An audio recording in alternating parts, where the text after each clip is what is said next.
Bonjour frères et sœurs, bon après-midi. Que la grâce et la miséricorde de notre Seigneur soient avec vous. Et elle est certainement avec moi. Elle est là et je suis reconnaissante. Elle est là, elle me protège et elle me dirige dans toutes mes voies. Je ne sais pas, je me suis toujours demandé comment est-ce que les gens qui n'ont pas le Saint-Esprit font quand Satan commence à vous attaquer et à envoyer les traits enflammés vers vous. Je ne sais pas comment est-ce que les gens qui n'ont pas le Saint-Esprit arrivent à résoudre leurs problèmes, surtout les problèmes spirituels. Parce qu'un problème qui est naturel, quand vous avez faim, vous allez manger. Vous avez besoin d'acheter la nourriture, vous allez à l'alimentation. Mais quand c'est une attaque spirituelle qui est causée par un démon et que vous n'avez pas le Saint-Esprit pour aider à détruire cela, je ne sais pas comment est-ce que les gens font. Mais cela étant dit, je voudrais poursuivre, je vais commencer une nouvelle série qui s'intitule Pourquoi nous devons faire la repentance. Parce qu'on ne peut pas avoir une délivrance sans repentance. Et quand on vient à Christ, la Bible nous dit que nul ne va vers le Père à moins que l'Esprit ne l'appelle. Et quand l'Esprit nous appelle et que nous entendons et que nous allons vers Christ, alors là, nous devenons, nous lui permettons, en récitant la prière du pécheur, nous permettons au Saint-Esprit de nous enlever parce que nous devons collaborer avec lui. Il ne se force pas sur nous, il ne nous impose pas sa volonté. C'est une collaboration. Alors il nous enlève du monde pour nous faire entrer dans le royaume. Il nous sort de l'obscurité pour nous transplanter dans sa lumière merveilleuse. Voilà ce que le Saint-Esprit fait. Donc, quand nous faisons cette démarche-là, parce que c'est une démarche légale, vous quittez un maître qui était Satan, vous quittez un propriétaire qui était Satan, avec tout ce que Satan représente, et vous allez vers un nouveau maître qui est donc la pierre angulaire pour notre cas à nous, qui est le Fils de Dieu, Dieu le Fils. Alors quand nous faisons cela, on change de système, on change de structure. Ce qui marchait dans le monde ne marche pas pour le royaume. Ce qui plaisait au maître du monde ne plaît pas nécessairement au maître du royaume. Donc, les deux maîtres qui régnaient sur vous, qui vous dirigeaient, n'ont pas les mêmes méthodologies pour faire les choses. Alors, quand nous regardons cela, je vous ai dit que je jeûnais chaque première semaine du mois. Je jeûne toute la semaine pour l'offrir comme un fruit, un premier fruit à mon Dieu. Et je ne dis pas ça pour me vanter, je dis ça juste pour rappeler que le corps de Christ doit jeûner. C'est un art qui est en train d'être perdu, l'art du jeûne. On est plus à l'aise à prier qu'à jeûner. Or, il faut la prière et le jeûne pour avoir certains résultats. Moi, dans mon domaine, je n'ai pas d'option. Je ne peux pas, il n'y a pas d'autre moyen que cela. Et cela étant dit, quand vous regardez la façon dont les exemples que le Saint-Esprit m'a donnés, parce que je vous ai dit que je vais à l'école du Saint-Esprit, il y a des classes et il enseigne. Tantôt c'est le Saint-Esprit lui-même, tantôt c'est des pasteurs ou des serviteurs. La moitié je connais parce que je les ai vus sur photo, ils opéraient dans le royaume. Ils opéraient pour le royaume ici sur terre avant que moi je ne sois né, mais je connais le visage. Et d'autres je ne connais pas. Je ne connais pas. Et ils sont professeurs, masculin ou féminin. Et maintenant, ce que je suis en train d'apprendre là, et que les exemples qu'on nous a donnés en classe, c'est de cela que je voudrais vous parler parce que vous devez faire la même démarche dans vos vies aussi. Donc, accepter Christ n'est pas le problème. Christ est amour. Il est bon. Dieu est bon. Il est une tour forte en temps de malheur et il connaît ceux qui ont confiance en lui. Du côté de Dieu, on n'a pas de problème. C'est du côté de Satan qu'on a un problème. Pourquoi je dis cela? Quand on n'est pas en Christ, mon public est africain, donc c'est à vous, mes frères africains, que je parle. Je connais très bien le système africain. Quand on n'est pas en Christ, quand on est dans le monde, les choses vous arrivent parce que vous n'avez pas un Dieu qui met sa main pour vous protéger. Donc vous n'êtes pas à l'ombre du Dieu Tout-Puissant. n'importe quoi vous tombe dessus. Ce n'importe quoi, là, ce que moi j'ai appris est que je viens d'une famille royale. Mon propre grand-père avait 35 femmes officielles. Mon arrière-grand-père avait 300 femmes officielles. Donc, quand vous avez un mari qui a 300 épouses et que vous êtes en 1850, à l'époque où aucun Africain n'avait la Bible dans la main, aucun Africain n'avait la Bible dans la maison. Donc tout ce que les Africains connaissaient, c'était le système du Nganga, qui était le docteur. Et quand il y avait un problème, on allait chez le Nganga. Quand on a volé quelque chose, on va chez le Nganga. C'était le système qu'on connaissait. Donc, quand vous retournez en arrière, en 1850, n'importe quel Africain qui vivait à cette époque-là était déjà entré dans une maison d'un Nganga, avait déjà reçu des potions d'un Nganga, avait déjà, peut-être même, pouvait se transformer en crocodile ou en lion ou en buffle selon l'endroit où vous étiez. Donc, pour moi qui suis née dans ces temps modernes de iPad où je vous parle sur YouTube, je n'étais pas là quand mes ancêtres ont fait toutes ces choses-là.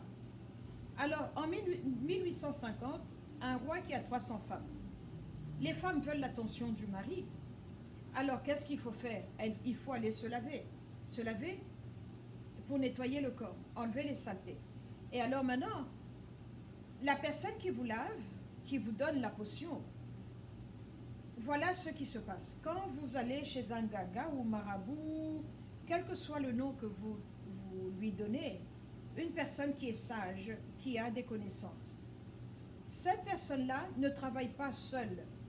Elle travaille avec des esprits. Elle collabore avec des esprits. Et il y a une hiérarchie, donc une pyramide, dans les esprits qui travaillent avec cette personne-là. Par la pyramide, je veux dire qu'il y a un top, il y a un patron, et puis il y a d'autres esprits. Donc, ils ne font pas tous le même travail. Mais ils collaborent tous avec cet être vivant parce qu'un esprit est illégal ici sur Terre sans un corps. Alors, eux n'ont pas de corps, mais ils collaborent avec ce corps-là. Donc, ils peuvent entrer en lui. C'est pour ça qu'on appelle un Nganga un médium. Et il est médium entre vous et les esprits. Donc, quand vous allez chez un Nganga, vous dites « Mon mari a 300 femmes. Je suis l'une d'elles et je veux qu'il m'aime aussi, qu'il me regarde, qu'il me donne de l'argent. » Le Nganga va vous dire « Ok, donne-moi 2 jours. » Il va aller trouver des plantes. Les esprits vont lui dire quoi faire et quel mélange faire. On fait les mélanges. Et quand vous êtes une femme de roi, on vous lave. L'importance que vous avez aux yeux des esprits ne sera pas la même importance qu'une femme du cultivateur d'arachides. Alors, on vous donne les gris-gris, vous vous lavez. On vous donne autre chose, on vous dit vous mettez dans la nourriture du mari quand il va venir manger chez vous. Vous vous êtes lavé, peut-être que le Nganga a été réveillé une sirène dans l'eau, parce que les sirènes sont connues pour être belles et sensuelles. Il prend une sirène, il la met dans la potion. Vous, vous lavez, la sirène entre dans votre corps. Mais le Nganga ne vous a pas dit ce qu'il a fait. Donc la sirène vient d'entrer dans votre corps. Elle habite avec vous. Et comme elles aiment la nourriture humaine, elles aiment les produits humains, les parfums, les mafuta, les lotions, tout ce que nous avons, elle habite avec vous. Alors avec ça, vous mettez la potion dans la nourriture du mari. Le mari mange et il vous aime, il commence à vous donner plus d'argent, à vous accorder plus d'attention. Donc vous, la maman, vous avez une sirène que vous venez de faire entrer dans votre sang et vous venez de faire entrer une potion dans le ventre de votre époux par le biais de la nourriture.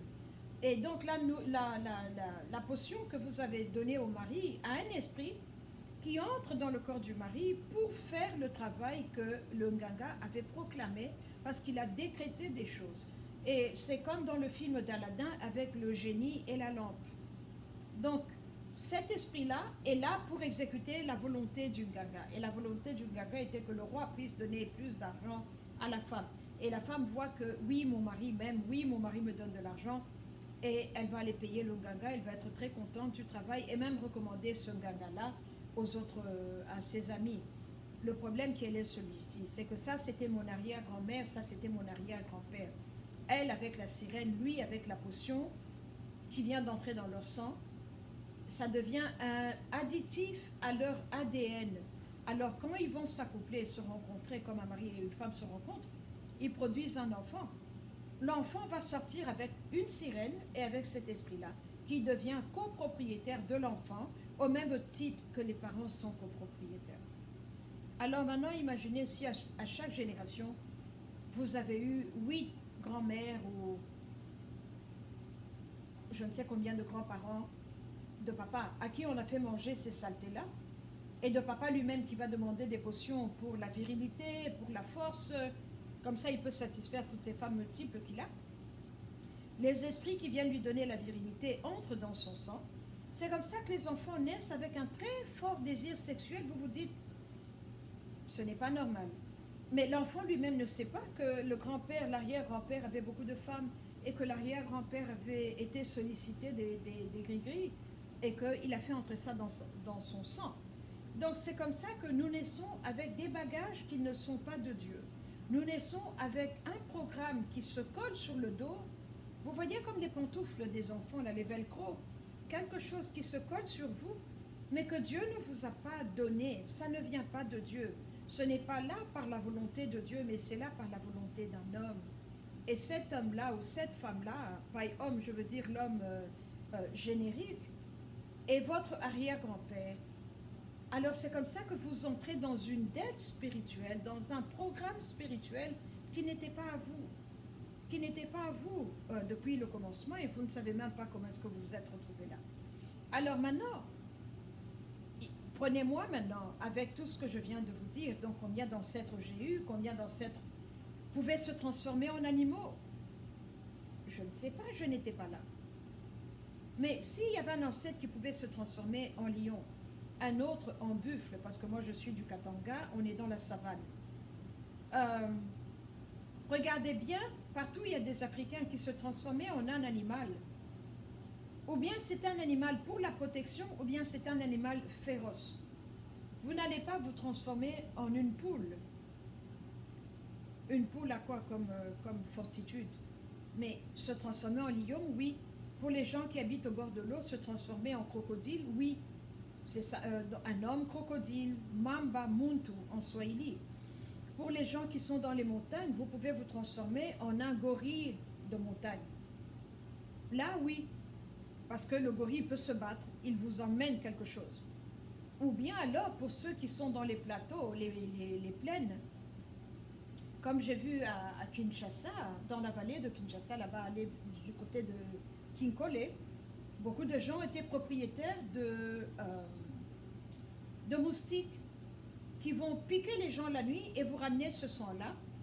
Et quand vous collectez ce sang-là, vous recevez la bénédiction, une bénédiction des personnes qui ont été piquées, et cela vous aide. Donc tout dépend de l'endroit où vous habitez. On ne prend pas n'importe quel animal comme ça, on choisit pour une raison spécifique. Alors avec ça, moi qui suis ici dans la génération des iPads, je ne sais pas ce que mes grands-parents ont fait, mais l'un d'eux pouvait se transformer en léopard. Donc l'esprit du léopard est dans mon sang, parce qu'il est mon arrière-grand-père. Ma grand-mère avait une sirène, l'esprit de la sirène est en moi. Le grand-père avait été boire des potions pour pouvoir plaire beaucoup de femmes sexuellement. La fornication, l'esprit de la luxure, du luxe, lust, est en moi. Maintenant, vous vous dites, j'ai récité la prière du pécheur, pourquoi est-ce que Jésus ne me bénit pas? Parce que l'Église aujourd'hui ne vous parle pas du passé. L'Église aujourd'hui vous dit, venez comme vous êtes, entrez, Christ vous a reçu. Oui, Christ nous a reçus. Mais quand vous allez à la banque, à Bank of America, que je vous donne un exemple, avec le nom que j'ai, moi c'est tous les noms que j'ai, c'était les noms de ma grand-mère. Mais que ma grand-mère était cliente de la banque avant. Elle avait ouvert une carte de crédit, elle avait ouvert une ATM card et un compte avec un carnet de chèques. Maintenant, moi, j'arrive, j'ai son identité, donc toutes ces dettes tombent sur moi. Donc, c'est comme ça que vous vous retrouvez dans des problèmes où vous dites, mon Dieu, il y a un problème. Oui, il y a un problème. Donc, la démarche que je suis en train de vous parler, Jésus vous a déjà reçu. Ce que vous faites est une démarche légale de dire à la Banque of America que ça c'est un vieux compte, regardez l'année où le compte a été ouvert, ce n'est pas moi, fermez-le. Ça, ce n'est pas à moi, enlevez ça de mon crédit. Ça, ce n'est pas à moi, enlevez ce carnet de chèques que ma grand-mère avait pris. Alors si elle avait prélevé déjà des choses, suivez-la, elle, pour qu'elle, elle puisse payer. Et Dieu merci, nous sommes arrivés dans cette période où la Bible nous dit, en ces temps-là, on ne dira plus les pères ont mangé des raisins verts et les dents des enfants n'ont été agacées. Donc mes dettes sont mes dettes, les dettes de ma grand-mère sont les dettes de la grand-mère en ces temps-là. Donc il faut prier pour demander pardon. La prière de Néhémie, pardon pour les fautes de mes pères, pardon pour les fautes de mes mères. Je n'étais pas là. Donc là où les mamans avaient fait manger des gris-gris au papa, je viens enlever ces gris-gris-là de mon sang. Là où les mamans avaient été demander des potions pour le succès, je viens enlever les conséquences, les ramifications, les implications et les odeurs que ces gris-gris-là ont laissé dans mon sang. Là où on avait un grand-parent se transformer en léopard, j'enlève le léopard en moi. Ça peut être un lion, ça peut être un singe. Là où on avait dit à un grand-père, tu veux le succès, il faut sacrifier un enfant. Et on a sacrifié une personne. Les sacrifices humains, je les enlève de mon sang. Les conséquences de toute iniquité qui a été faite par mes ancêtres, je viens me séparer de ça parce que j'ai décidé d'entrer dans le royaume de Christ en esprit et en vérité. Si vous ne faites pas cette démarche-là, il y a deux choses qui vont vous arriver. La première est que je vois beaucoup de chrétiens qui s'aiment beaucoup eux-mêmes. Ils sont remplis de le pride. En anglais, ça sonne mieux plutôt qu'en français, la fierté. C'est une sorte d'arrogance qui fait que vous ne vous questionnez jamais, vous ne regardez pas votre passé et vous croyez que vous n'avez besoin de rien, que vous avez tout compris. Mais alors que vous êtes totalement enfermé. Et alors, l'autre partie est que vous pouvez commencer une vie chrétienne bien, et puis quelque chose vient vous cogner sur le côté, même pas devant, mais sur le côté, ce qu'on appelle en baseball, un curveball. Vous ne voyez pas d'où elle est venue, mais qui vient vous taper et vous faire tomber. C'est ça que je vois dans le cas de notre Congo, ces musiciens de gospel ou ces pasteurs qui ont bien commencé, et puis vous vous dites, il parlait de Christ. Et comment est-ce qu'il a pu faire cet avortement avec une femme? Il n'a pas pris soin de nettoyer ses arrières, d'où il est venu.